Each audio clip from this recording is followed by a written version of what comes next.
이상입니다. 광고는 여기까지입니다. 지금은 하나님의 말씀을 듣는 시간입니다. 오늘 하나님께서 주시는 말씀 구약성경 느헤미야 8장 1절로부터 8절까지 말씀입니다. 구약성경 느헤미야 8장 1절로부터 8절까지 말씀. 스승의 주일에 주는 하나님의 말씀입니다. 한 절씩 교독하신 후에 우리 8절 말씀을 같이 함께 읽겠습니다. 1절입니다. 이스라엘 자손이 자기들의 성읍에 거주하였더니 일곱째 달에 이르러 모든 백성이 일제히 수문 앞 광장에 모여 학사 에스라에게 여호와께서 이스라엘에게 명령하신 모세의 율법책을 가져오기를 청하매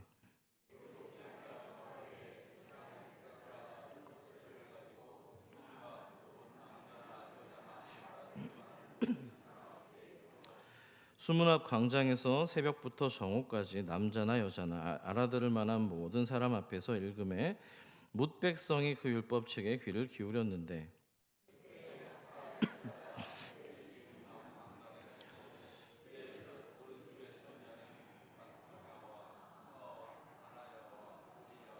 힐기야와 마아세야요 그 왼쪽에 선 자는 부다야와 미사엘과 말기야와 하숨과 하스바다나와 스가랴와 무술람이라. 에스라가 모든 백성 위에 서서 그들 목전에 책을 펴니 책을 펼 때에 모든 백성이 일어서니라.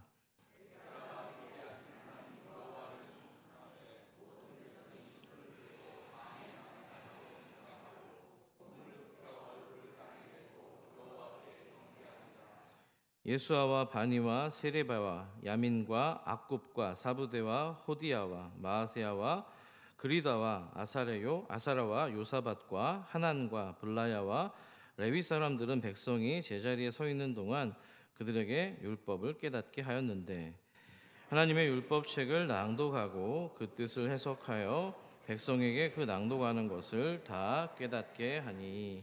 아멘. 사람은 누구나 누군가의 등을 보고 인생을 배운다는 말이 있습니다. 그러니까 사람의 말보다 누군가의 뒷모습을 보면서 깨달음을 얻는다는 이야기인데요. 물론 여기서 말하고 있는 이 뒷모습은 꼭 육체의 뒷모습만 말하는 것은 아닙니다. 어떤 사람의 삶을 대하는 태도나 자세에 대해서 반영하고 있는 의미인데요. 예를 들면 이런 겁니다. 아침마다 자녀들의 도시락을 싸면서 분주한 엄마의 이 손길에서는 말보다 행동으로 전해지는 사랑을 배울 수가 있고요. 또 퇴근길 버스 안에서 자신의 몸도 지쳤지만 노약자에게 자리를 양보하는 사람에게서는 따뜻한 배려를 느낄 수도 있습니다. 또 직장에서는 눈앞의 이익보다 원칙을 좀 지키려는 어느 선배의 정직한 선택을 바라보면서 빠르게 올라가는 것보다 바르게 걷는 것이 더 중요하다는 것을 배울 수도 있습니다. 또 교회에서는 예배를 마친 뒤에 조용히 교회 의자를 정리하고 나가는 권사님의 모습에서도 누가 보지 않아도 변함없이 감당하는 섬김의 깊이를 또한 배울 수가 있습니다. 그렇게 우리는 말이 아니라 삶 속에서 배움을 시작합니다. 그저 바라보기만 했을 뿐인데도 한 사람의 삶이 조용히 저와 여러분의 삶 가운데 마음에 들어오고요. 나도 모르게 배우기 시작하는 순간이 있다는 겁니다. 그런 측면에서 저희 아버지의 뒷모습은 제게 훌륭한 스승의 모습으로 다가옵니다. 저희 아버지는 용접공이셨는데요. 기술자입니다. 맥가이버입니다. 못 고치시는 게 없는데요. 아들인 제가 그걸 닮아야 되는데 딸인 여동생에게 그 모든 은사가 가가지고 굉장히 당황스러울 때가 있습니다. 저희 집사람이 좀 약간 남성미가 가득한 아내인데 그런 것들을 도와주고 있어서 감사한 마음을 느낍니다. 제가 우리 아버지를 존경하는 부분 중에 여러 가지가 있지만 가장 존경하는 한 가지는 성실입니다. 아버지께서 은퇴하실 때까지 하루도 빠짐없이 새벽 4시에 기상하셔서 일터에 나가셨다는 겁니다. 수십 년 동안 그렇게 하셨거든요. 물론 어린 시절에 그 시간에 저는 잠들어 있을 때가 많습니다. 그런데 가끔 출근하시기 전에 제 머리를 좀 쓰다듬어 주시면서 이렇게 나가시거나 아니면 엉덩이라도 한번 토닥여 주시고 나갈 때가 있는데요. 그때는 그 인기척에 잠깐 깨서 문을 열고 나가시는 아버지의 뒷모습을 바라보았던 기억이 있습니다. 어쩌면 학교에서보다 저는 먼저 성실함이 무엇인지를 배울 수 있었을 것입니다. 뿐만이 아니죠. 어떻게든 가족을 먹여 살리려는 가장의 무거운 어깨와 또 헌신을 책보다 먼저 배웠는지도 모르겠습니다. 네, 그렇습니다. 우리는 그렇게 칠판 앞에 앉아 있지 않아도 또 공책에 필기하지 않아도 사람은 사람에게서 배워가는 겁니다. 사람과 그의 삶이 스승인 셈인데요. 그러고 보니 우리 모두는요, 살아오는 동안 이름 없는 많은 스승들에게서 배워왔고요, 또 앞으로 배워갈 것입니다. 우리가 그렇게 삶을 통해서 배움을 얻어가듯이 신앙도 마찬가지입니다. 어떤 말로 하는 설명이나 이론보다도 삶의 실천이 먼저였던 그 자리에서 우리는 신앙의 깊이를 배울 수 있다는 사실인데요. 오늘 살펴볼 이 성경 본문 속의 사람들도 그랬습니다. 특히 하나님의 성경 말씀을 대하는 태도에 있어서 오늘 우리가 거기로부터 어떤 가르침과 배움을 얻을 수 있을지 한번 살펴보도록 하겠습니다. 오늘 본문은 말씀 앞에 선 사람들의 모습을 담고 있습니다. 어디에 선 사람들이라고요? 말씀 앞에 선 사람들. 크게 네 가지 유형의 사람들이 등장합니다. 누군가는 말씀을 펼쳤습니다. 그리고 어떤 사람은 말씀을 펼친 사람 곁에 서서 있었고요. 또 어떤 사람은 그 말씀의 뜻을 풀어서 설명해 주었습니다. 그리고 마지막은 그 말씀에 조용히 귀를 기울이는 사람들입니다. 이렇게 네 가지 유형인데요. 그 다양한 뒷모습들이 모여서 하나님의 백성 전체가 다시 일어서서 회복하는 경험을 하게 되고요. 참된 부흥을 경험하고 있는 그 장면, 그것이 바로 오늘 우리가 함께 살펴볼 느헤미야 8장의 이야기입니다. 자, 느헤미야 8장은요, 예루살렘 성벽이 재건된 직후의 장면을 담고 있습니다. 예루살렘 뭐가 재건이 됐다고요? 성벽입니다. 무너졌던 성은 다시 세워졌는데요. 그런데 그럼에도 불구하고 사람들의 마음은 여전히 무너져 있었던 겁니다. 외형적으로는 건물은 회복되었는지는 모르지만 이스라엘 백성들의 내면과 공동체의 정체성은 여전히 흐트러져 있었다는 사실입니다. 자, 이런 상황 속에서 아주 인상적인 일이 벌어지게 됩니다. 백성들이 스스로 광장에 모였습니다. 어디에 모였다고요? 광장입니다. 정확히 얘기하면 수문이 있는 광장에 모인 건데요. 누구라도 모일 수 있는 공간입니다. 특별한 종교 지도자들만 있는 계층이 아니라 누구라도 모일 수 있는 공간이 바로 수문 앞 광장이었습니다. 그런데 누가 이들을 소집한 것도 아닙니다. 강요한 것도 아니고요. 그런데 모인 거예요. 왜 이들이 자발적으로 모였을까요? 단 이유는 한 가지입니다. 하나님의 말씀을 듣고 싶다는 일념으로 이 자리에 모인 겁니다. 할렐루야. 여러분도 이 아침에 하나님의 말씀을 듣기 위한 일념으로 이 자리에 나오신 줄 믿습니다. 자, 그래서 우리 느헤미야 8장 1절 말씀 좀 중간부터 화면을 보시면서 한번 같이 한번 읽어보면 좋겠습니다. 읽겠습니다. 시작. 백성이 일제히 수문 앞 광장에 모여 학사 에스라에게 여호와께서 이스라엘에게 명령하신 모세의 율법책을 가져오기를 청하매. 아멘. 사실 이 장면 굉장히 감동적입니다. 여러분도 한번 집에 가셔서 다시 한번 좀 본문을 좀 탐독하셨으면 좋겠는데요. 이 장면이 감동적인 이유가 단순히 사람들이 모여 있다는 데 있지 않습니다. 재건된 성벽이 뭔가 아름다워서 사람들을 모이게 한 것이 아니고요.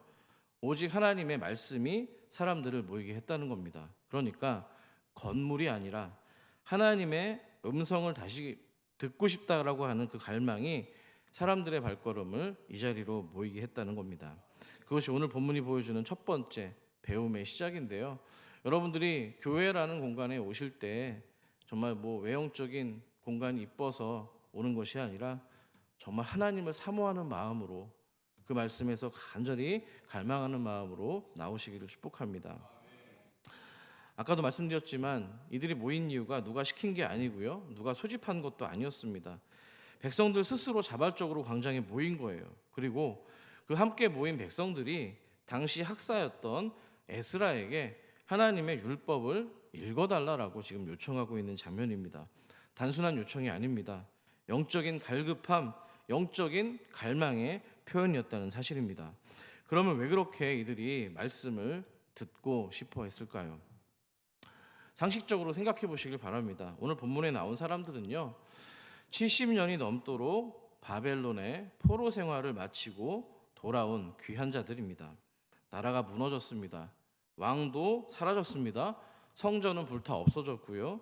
율법을 가르치던 제사장들도 흩어졌습니다. 그들은 말씀도 없고 예배도 없고 그야말로 이스라엘 백성 택한 민족 정체성 없이 한 세대 이상을 살아낸 겁니다.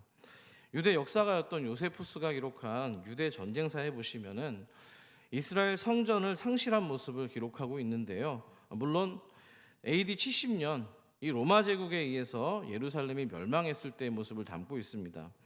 이때 예루살렘은 완전히 폐허가 되었고요. 성전은 불타 없어졌고요. 제사장들은 흩어져 산산이 부서졌고 사람들은 더 이상 율법이 무엇인지도 예배가 어떤 것인지도 알지 못했다. 이렇게 기록하고 있습니다. 자, 성전을 상실한 일이 종교적으로 또 심리적으로 그들에게 어떤 타격을 주었는지 간접적으로 생각해 볼 수 있는 기록인데요. 바벨론 포로 생활이 그랬다는 겁니다. 그들에게 하나님 말씀이 더 이상 삶의 중심이 아니었던 거예요. 사람들은 바벨론식 이름으로 불려졌고요. 이방의 달력과 문화로 살아갈 수밖에 없게 되었습니다. 우리가 보통 한 세대를 보통 25년에서 30년 또는 40년 정도까지 보는데요.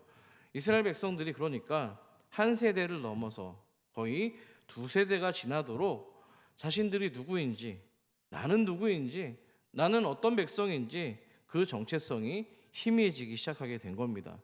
희미해진 것은 나중에 정체성의 상실로 이어지게 되는데요.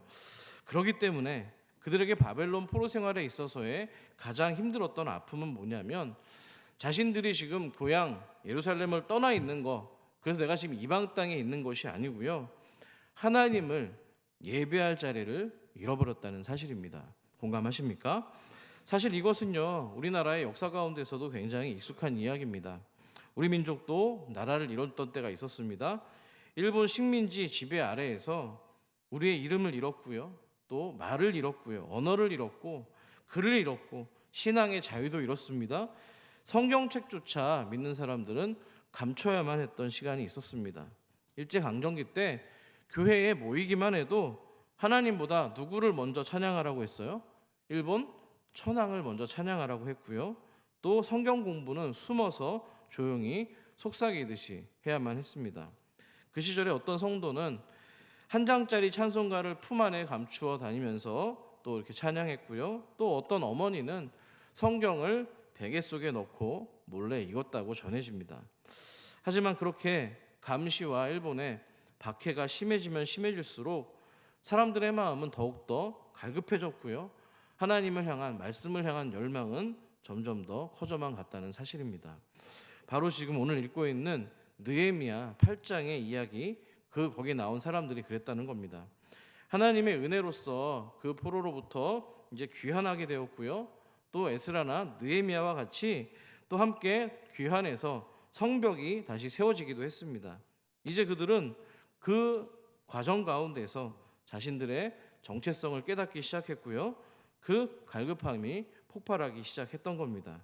그러니까 이제 다시 말씀을 들을 수 있는 날, 다시 예배의 자리로 나올 수 있는 그날이 오게 되자 누가 시키지 않았는데도 수문 앞 광장에 모여 있게 되었다는 사실입니다. 이런 마음을 가졌겠죠. 우리에게는 이제 더 이상 땅이 중요한 게 아니라 말씀이 중요하다. 우리를 진짜 회복시킬 수 있는 힘은 이 성벽이 아니라 하나님의 말씀이다. 그래서 이 마음을 가지고 수문 앞 광장으로 모일 수 있었던 겁니다. 그때는요, 의자도 없었습니다. 이런 마이크도 없었고요. 건물도 없었는데 그 광장 안에 모두가 모인 겁니다. 이 광장에 수문 앞 광장이라고 했잖아요. 수문이 뭐예요? 영어로 워터게이트입니다. 물이 흘러가는 거잖아요. 또 여러분 간절히 바라기는 말씀이 정말 물처럼 흘러가서 정말 세상을 변화시키고 여러분의 삶의 자리를 변화시키는, 정화시키는 놀라운 능력이 있기를 축복합니다. 자, 이제 이 백성들이 다시 말씀으로 시작하고 싶다. 이스라엘 백성의 이 정체성을 다시 한번 세워보고 싶다. 그 장면이 바로 느헤미야 8장 1절의 내용인 겁니다. 사랑하는 여러분, 하나님의 백성이 하나님의 말씀 앞으로 스스로 또는 함께 기꺼이 마음으로 또 자발적으로 모이는 것, 그것이 성경이 말하는 부흥의 시작일 줄 믿습니다.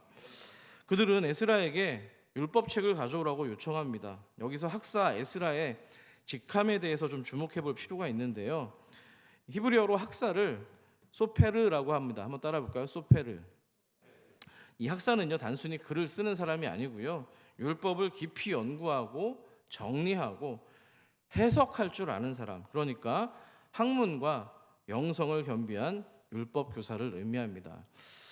여기서 갑자기 좀 기도 부탁을 드리고 싶습니다. 또 아까 우리 박균 집사님께서도 저를 위해서 기도해 주셨는데, 주님의 교회 산서울의 모든 교역자들이 정말 이 학자의 영성, 학사의 영성을 가질 수 있도록 은혜 베풀어 달라고 기도해 주시기를 소망합니다. 자, 그러니까 에스라는 단지 말씀을 읽는 사람이 아니고요, 하나님의 말씀을 우리가 살고 있는 시대 속에서 살아나게 하는 말씀 사역자였던 겁니다.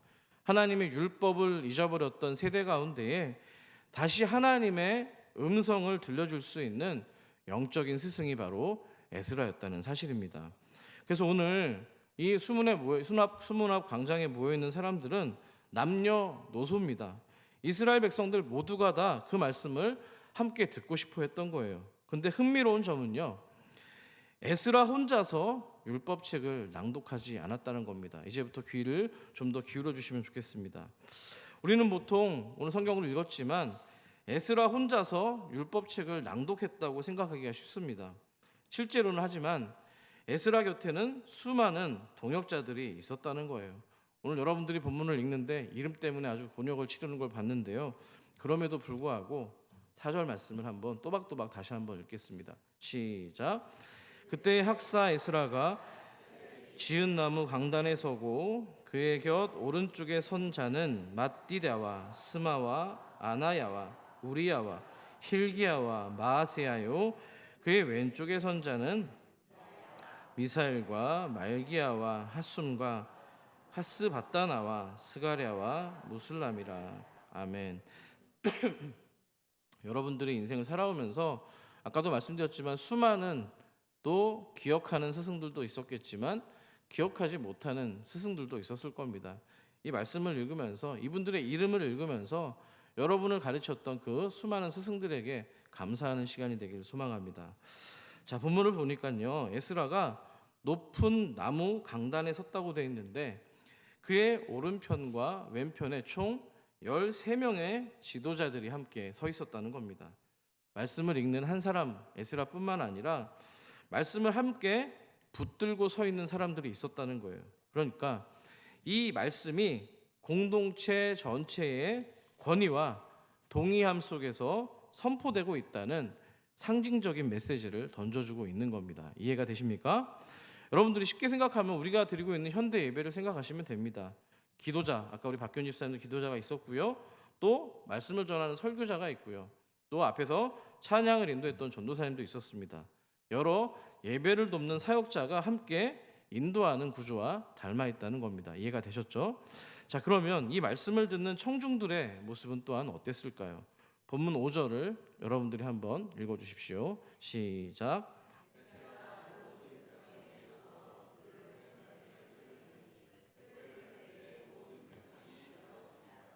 아멘. 자, 학사 에스라가 이 성경책을 펼 때 어떤 일이 있었어요? 모든 백성들이 일어서서 읽었습니다. 올해는 이제 지나갔지만 내년부터는 우리도 말씀을 읽을 때 좀 경건하게 하나님 말씀을 정말 존중하는 마음으로, 존귀히 여기는 마음으로 일어서서 좀 성경 봉독을 하면 어떨까, 이런 생각이 듭니다. 자, 그러니까 에스라가 책을 폈는데 모든 백성이 다 일어섰습니다. 자기 의지로 모였던 이 백성들이 이제는 스스로 몸을 겸비해서 경건한 태도로 말씀 앞에 서 있다는 겁니다. 그러니까 이건 단순한 어떤 예식이 아니라 하나님을 향한 존경과 경외함과 결단의 표시였다는 사실입니다. 그러니까 말씀을 지금 전하는 자나 말씀을 듣는 자나 하나님 말씀을 소중하게 여기고 존귀하게 여기는 태도를 우리는 확인해 볼 수가 있는 겁니다. 이런 태도는 이어지는 6절에서도 고스란히 반영되고 있는데요. 6절도 여러분이 한번 읽어주시기 바랍니다. 우리 시작.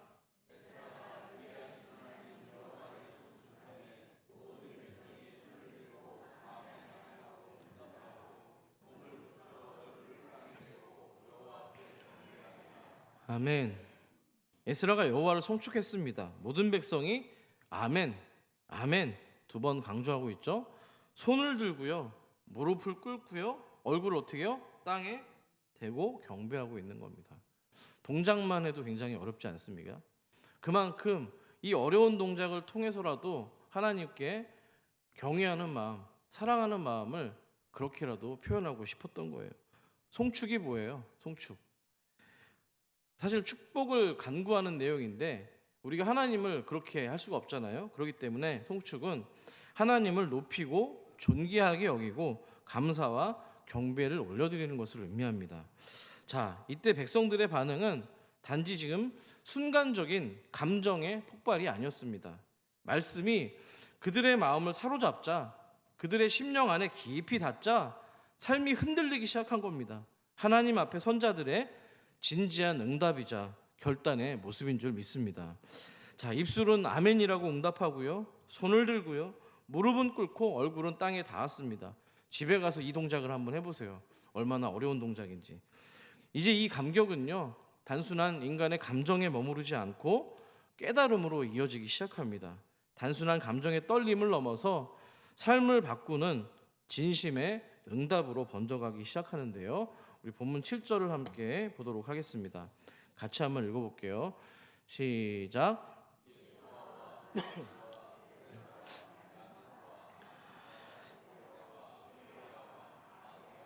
그리다와 아사랴와 요사밧과 하난과 블라야와 레위 사람들은 백성이 제자리에 서 있는 동안 그들에게 율법을 깨닫게 하였는데. 아멘. 13명의 레위인들이 백성들 가운데 서서 율법을 해석하기 시작합니다. 이들은 단지 말씀을 통역하거나 낭독하는 자 수준이 아닙니다. 그들은 지금 한 사람 한 사람의 이스라엘 백성들의 얼굴을 바라보면서 그들의 눈높이에 맞춰서 말씀을 풀어주고 있는 스승이었다는 사실입니다. 그럴 수밖에 없었습니다. 왜냐하면 이 시대의 백성들 바벨론 포로 생활을 마치고 돌아온 지 얼마 안 됐던 시점입니다.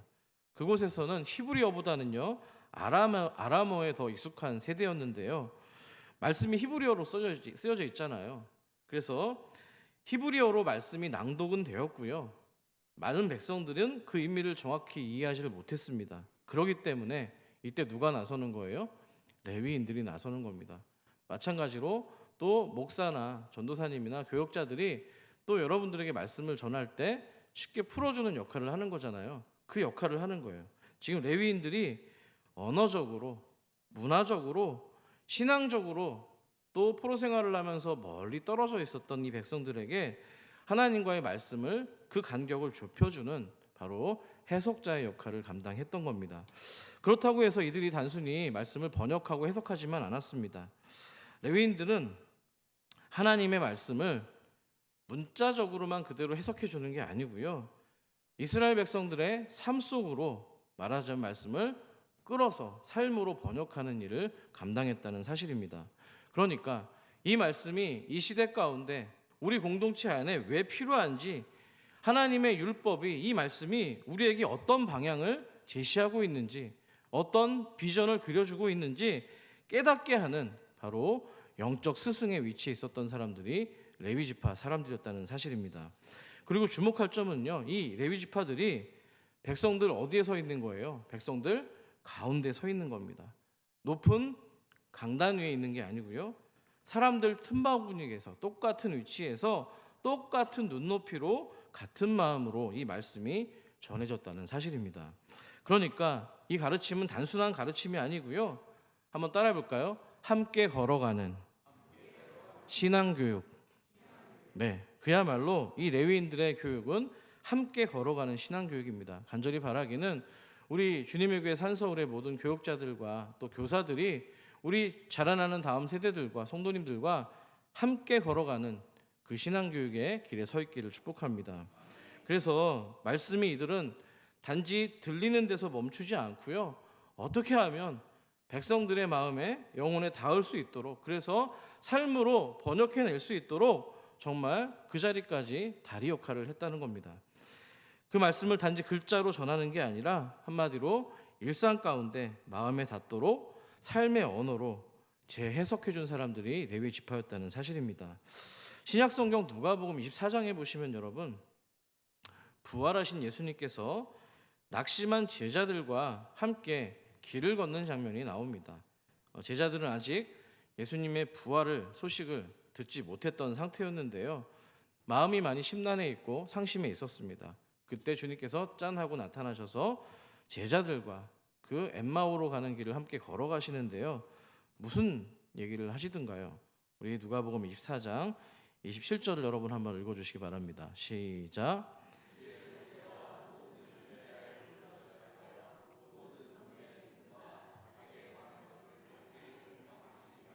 아멘. 성경에 예수님 당신에 관한 기록을 자세히 풀어서 설명해 주셨다는 거예요. 처음에는 이 제자들이 눈이 가리워져서 주님을 알아보지 못했는데, 주님과 식탁 교제를 하던 가운데 떡을 떼실 때 그제서야 비로소 그들의 눈이 밝아집니다. 물론 주님께서는 이제 사라지신 상황인데요, 주님이 사라지신 이후에 제자들이 서로 다음과 같이 고백하는 장면이 있습니다. 우리 32절 말씀 함께 읽겠습니다. 시작. 그들이 서로 말하되 우리에게 말씀하시고 우리에게 성경을 풀어주실 때에 우리 속에서 마음이 뜨겁지 아니하더냐 하고. 아멘. 저는 간절한 바람과 소원이 있습니다. 우리가 하나님의 말씀을 대할 때 정말 간절한 심령으로 사모하는 마음으로 주님 앞에 나왔을 때 성령님께서 여러분 마음을 정말 가장 밝은 빛으로 비추어 주셔서 이 말씀이 무슨 말씀인지, 또 예수님이 어떤 분이신지, 하나님이 누구신지에 대해서 정말 밝히 알려주시고, 그래서 여러분의 심령이 뜨거워지는 그런 놀라운 역사가 있기를 축복합니다. 말씀을 이해하는 순간에 심령이 뜨거워졌다는 거예요. 왜 그랬을까요? 여러분, 예수님이 먼저 설명하신 분이 아니고요, 먼저 우리에게 동행하여 주셨던 분이기 때문입니다. 믿으십니까? 전 되게 은혜가 됐습니다. 먼저 설명하신 게 아니라 동행이 먼저였다는 거예요. 그 동행하시는 주님이 지금 이 순간에도 여러분과 저를 함께 동행하고 계신 줄 믿습니다. 그러니까 주님께서 가르치는 자로 먼저 당신이 오신 게 아니라 함께 걷고 동행하는 자로 오셨다는 사실입니다. 우리 주님 동행하는 거 좋아하시잖아요. 그래서 에녹도 동행하다가 올라간 거잖아요. 예, 그런 일이 일어날까요? 예, 아무튼 그런 동행 사모하시기를 축복합니다. 레위인들도 그랬습니다. 먼저 설명하려 들지 않았던 거예요. 백성들 사이에서, 백성들의 중심에서 그들의 눈높이로, 그들의 언어로, 그들의 시간 안에서 말씀을 함께 나누었다는 겁니다. 그 자리는 설명의 자리가 아니고요, 함께 걸어주고 함께 들어주고 함께 가다가 함께 기다려주는 그런 자리였다는 사실입니다. 원고에는 없습니다만 어제 신방 예배를 드리면서 그런 생각이 들었습니다. 이유는 알 수 없습니다. 또 한동안 교회를 잘 나오지 못했던 지체들이었습니다. 두 분이 있으셨는데요, 어머니는 잘 모르겠습니다. 많이 우시더라고요. 나오셨는데 중요한 거는요, 그들을 위해서 기도해 주셨던, 기도로 중보기도로 기도해 주셨던 사람들의 기다림이 있었고요, 또 위에서 날마다 새벽마다 부르시셨던 목회자들의 기도가 있었고요, 또 비록 공간은 다른 곳에 떨어져 있었지만 마음으로 주님의 또 연합된 지체로서 함께 걸어갔던 그런 시간이 있었다는 사실입니다. 여러분, 잘 모르겠습니다. 중요한 거는요, 그들의 마음 가운데 다시금 하나님의 말씀을 사모해서 오늘 숨은 광장에 모여있던 이스라엘 백성들처럼 오늘 이 자리에 혹시 나왔다라면 정말 그 말씀이 그들의 심령을 뜨겁게 해서 어떤 상황과 환경 때문에 다시 안 나오고 이런 어떤 반복되는 패턴이 아니라 정말 하나님의 강권하심으로 사모하는 심령 때문에 뜨거워지는 인생이 되기를 간절히 축복합니다. 여러분 오늘 말씀을 맺겠습니다. 느헤미야 8장의 장면은요, 그저 오래된 역사 이야기가 아닙니다. 이 시대에도 말씀이 들리기까지 누군가 옆에 함께 서주고요, 또 혼자 외롭게 들을 수 없을 때 말씀을 함께 옆에서 펼쳐줄 수 있는 사람, 또 함께 옆에서 이 말씀을 읽을 때 서 있어 줄 사람이 필요한 겁니다. 누군가는 에스라처럼 말씀을 붙들고 서 있어야 되고요, 누군가는 레위인처럼 그 말씀을 풀어서 전해줘야 되고요, 또 누군가는 백성들처럼 마음을 열고 귀를 기울여야 한다는 사실입니다. 하지만 지금 우리가 살아가는 시대는 어떻습니까? 소리는 넘쳐납니다만 마음을 울리는 말씀은 잘 들리지 않고요, 정보는 쏟아집니다만 삶을 바꾸는 진리는 메말라가고 있습니다. 말은 많아졌는데 함께 들어주는 귀는 점점 더 적어지는 것 같고요, 질문은 쏟아지는데 진심으로 답하려는 태도는 사라져가고 있는 것 같습니다. 사람들이 이 스마트폰을 정보를 넘기듯이 계속해서 넘기는데 자신들의 삶을 돌아보는 그런 질문마저 쉽게 넘기고 있는 것은 아닌지 생각하게 됩니다. 예배는 드리지만 말씀은 삶을 움직이는 데까지는 이어지지를 못합니다. 그러니까 지금 우리에게 필요한 거는요, 화려한 프로그램이나 어떤 이벤트성 사역이 아니고요, 바로 지금 이 시간 말씀 앞에 다시 서는 것이 중요하다고 믿습니다. 말씀 앞에 우리가 지금 예배 드리는 것처럼 한 몸처럼 서 있는 공동체, 그것이 바로 오늘 본문이 보여주고 있는 참된 신앙교육이요 스승의 현장인 줄 믿습니다. 여러분, 신앙은 혼자서 완성되지 않습니다.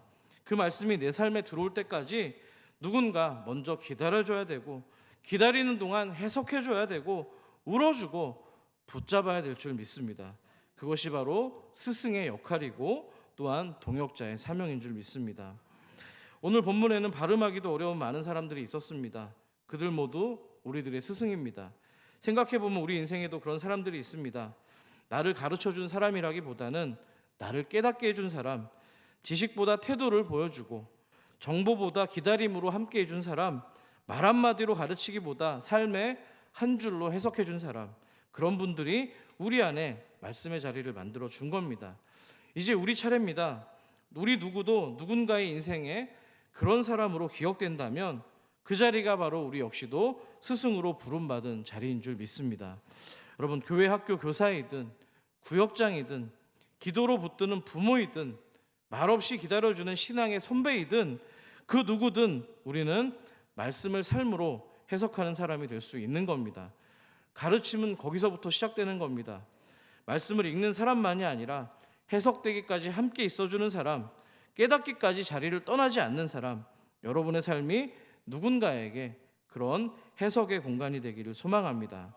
그래서 우리 주님의 교회 산서울이 이 시대의 학사 에스라요, 레위인이요, 오늘 수문 앞에 모여있는 수많은 군중들이 되기를 간절히 주님의 이름으로 축복합니다. 우리 말씀을 생각하시면서 같이 찬양할 때 오늘 말씀은 어쩌면 그렇게 주제를 잘